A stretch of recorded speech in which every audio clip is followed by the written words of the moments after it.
The dominant force in our lives is something we scarcely talk about as a force. It's called consumerism.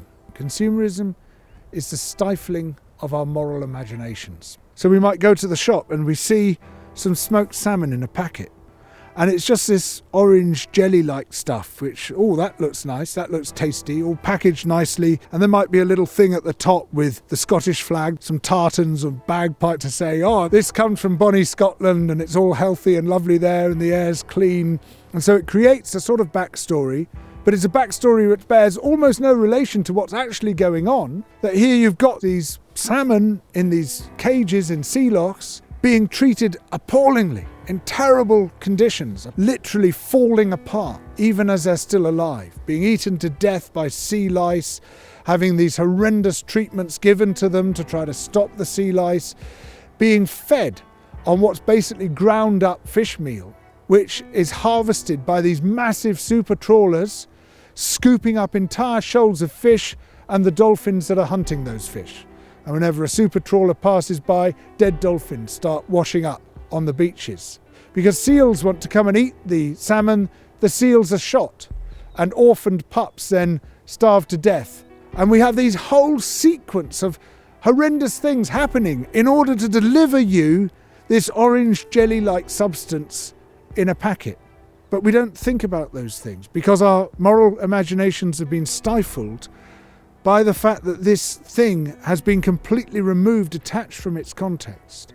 And then we don't think about the future either, about what happens to the packaging once we've thrown it away. Where is this place called away? There is no away. It's still on this planet. Something has to happen to that packaging. It might be burnt in an incinerator. It might be dumped in landfill. We don't think about what the impact might be on the people of future generations, on people who live far away from us. What we require in the 21st century, in the midst of our environmental emergency, is a whole new moral compass. But far from developing this whole new, richer moral sense, this dominant force in our lives, consumerism, shuts down even our existing morality, stifling our moral imagination.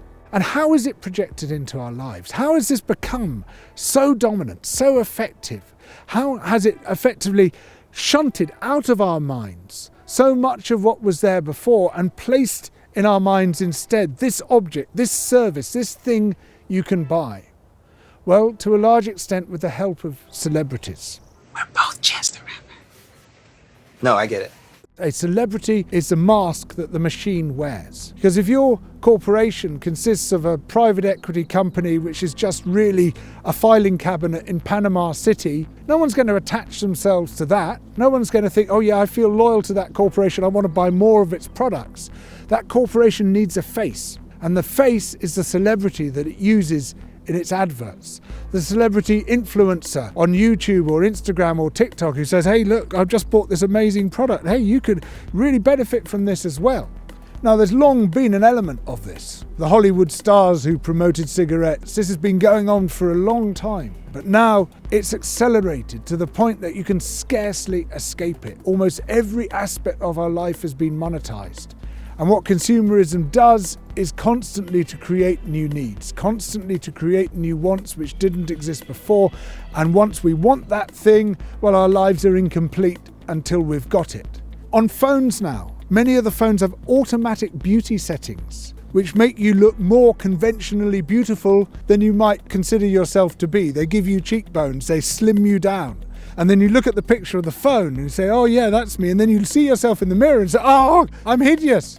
I'm not the thing which I thought I was. I'm not the thing which is in that photo. So then you become insecure about yourself and you start to commodify yourself and say, I've got to buy these products. I've got to buy the makeup. I've got to buy the Botox, buy the plastic surgery, which turns me into this thing which my phone says I am.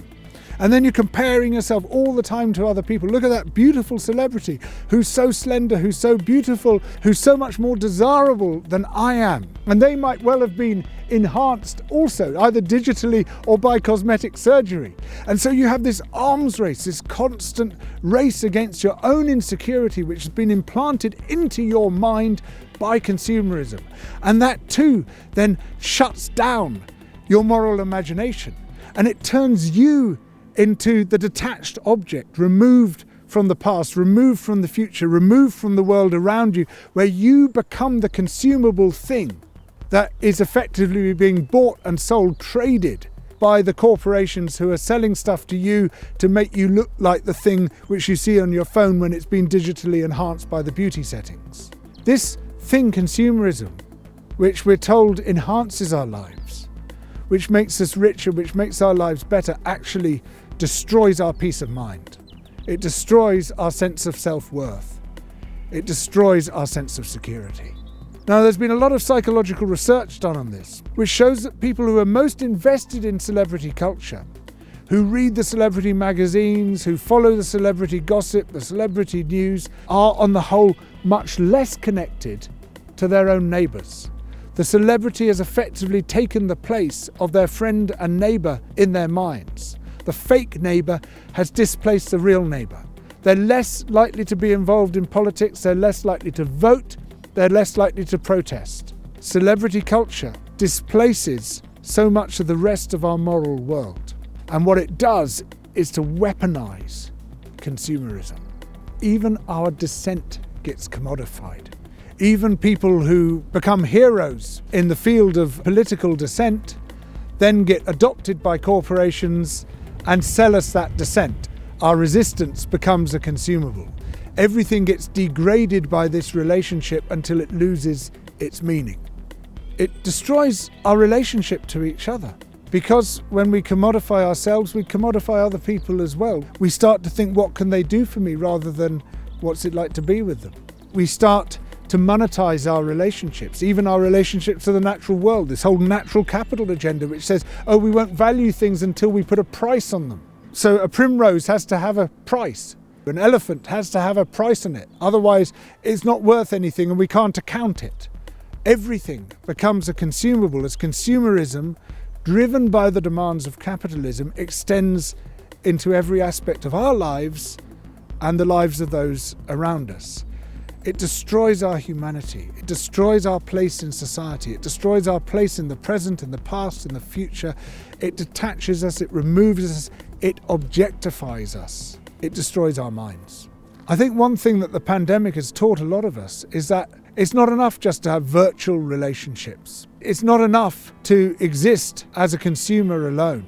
We actually desperately need to reconnect with other people. We need to reconnect with the physical world, with the natural world once more. People are experiencing a real craving for that. So perhaps this is now a great moment to reassess who we are and where we stand, to reassess our relationships with each other and the rest of the living world, to overthrow consumerism, to reconnect, to rekindle our moral imaginations. Double Down News takes no adverts, it has no commercial sponsors. It depends entirely upon people supporting it through Patreon. So please help us to reconnect intellectually, morally, with the world around us by becoming a patron and supporting Double Down News through Patreon. Thank you.